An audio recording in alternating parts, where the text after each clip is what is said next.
Most people don't associate Indigenous culture with experimental art, but Jennifer Biddle from COFA's National Institute for Experimental Arts is about to turn that on its head. Jennifer, I understand there are some very contemporary, edgy forms of art that are being produced.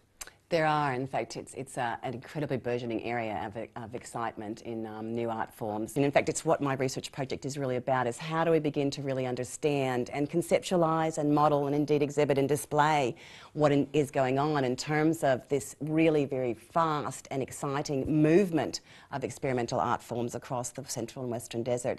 But certainly we could say that since 1975, when Jeff Barden first went to the Western Desert and worked with a group of Papunya men and created what we now take for granted as traditional Western and Central Desert art form, i.e. the acrylic dot painting movement itself, began as an experiment and an innovation in form. Prior to that time, people did not put these dreamings and these bodily inscriptions onto canvas. They were something that were put onto the body or made onto sand sculptures. But in 1975, the introduction of canvas and acrylic paint, of course, started what has become the fastest moving art movement ever, in fact, and this incredible burgeoning, if you like, of tradition. So in a sense, you could almost argue that tradition was created out of the experimentation in an art form that has happened over the last 35 years and taken off again with the introduction of other forms of technology and the taking up of other kinds of technologies in ways that are unbelievably unique and innovative. So in a way, Aboriginal art before 1975 was more transitory, but now, or from 75 on, it became more permanent in a way because it was put in art galleries. Yeah, well, that's itself also a really complicated question, because of course the question of the archive, or what becomes permanent, is in some respects anathema to the kinds of cultural forms that I'm talking about, because traditional Aboriginal arts were in fact ephemeral. They were made for performances. They were comprised of multimodal and media art forms. So song, dance, ceremony, ritualised object making all occurred for a ritualised purpose. And of course today, you're absolutely right, these forms are separated out. Dance, which has been separated out from painting or sculptural forms, they've all become, in a Western sense, right, portable, durable, frameable, turnable into what we would consider art. In fact, for a market and for exhibition and display. But in the communities in which they're produced, they are still often produced in this far more multifaceted, multimedia format. And, you know, for my research purposes as an anthropologist, it's not just the object at the end that matters. It's the social and cultural and linguistic practices that go into making that art form that make these things so enormously unique and so very important for the preservation and maintenance and development of the cultures and the languages from which they derive.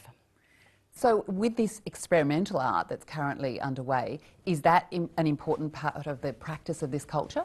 Oh, absolutely. In fact, that's, you know, kind of the most important thing to be said here, is that it's not perchance that art has become so important. It always has been, but it has become a vehicle for intercultural communication and also for intergenerational learning and development of language skills and social skills. And to make art in that way is to adapt and adopt a cultural way of being.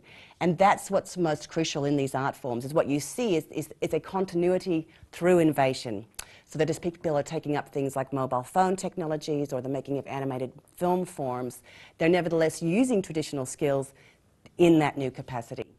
So are you talking about language skills, so people not losing their language and passing it on to the next generation? Is that an important part of the video Absolutely. component? Critically, in all of these art forms, in fact, even visual art forms through which people will sing and dance as they paint, for example. And I think, you know, particularly in a context where there is a movement towards English-only education because of the intervention in the, you know, Stop the Gap program, that art can take that moment up and continue to provide means through which traditional languages and the use of languages, especially for children, is still the primary language and the primary modality. It's very, very important. Jennifer, you've been out to these communities over decades. Can you give me an example of how how experimental art and art has actually been passed through generations, as you've been talking about? Yeah, there's so many great examples of this. Women's painting comes from traditional body designs that were originally done with ochre. And of course now these same designs have been moved from the body onto canvas and are done mostly in acrylic painting. But I've been working with a group of Wallaby women from Ladjamanu in the Northern Territory for about 8 years, where we're using ochres back on canvas. So we're using what were traditionally put onto the body, then became used as acrylic paintings in canvas, but now we're using the ochres themselves and finding ways to fix ochre onto canvas itself.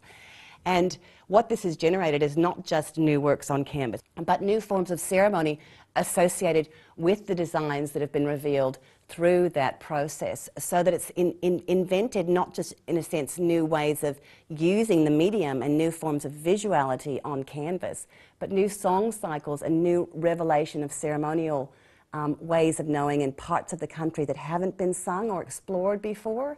So it's moved back into ceremonial performance. Putting them onto canvas in a different way and innovating and experimenting with that can in fact reveal and kind of invent new forms of tradition itself. And it's that relationship between tradition, experimentation, back into tradition again, which is so exciting.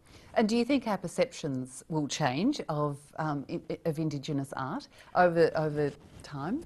I think they already are. I mean, precisely because of the insistence of these art forms. I mean, you can go onto YouTube now and see Indigenous animations. You can go onto YouTube now and look at digital portraiture. You can see jumpy works of, you know, I don't know if you're aware of this, but in 2005, the Jumpy Desert Weavers, a Nanantara Pidjinjara Nyankurujara group of women won the Telstra Art Award because they did a life-size Toyota, a handmade life-size Toyota, replete with steering wheel and windows that roll down right out of grasses, woven grasses that they put together. And of course, Jumpy is a practice of the experimental form of working with woven grasses in the Western Desert, which we might think of again as traditional, was only introduced in 1995. So again, you've got this incredibly interesting movement between experimentation and tradition, and something that was introduced in 95 becomes traditional art, right? Becomes a practice that takes off like wildfire, as Margie West has described it, throughout the Western Desert.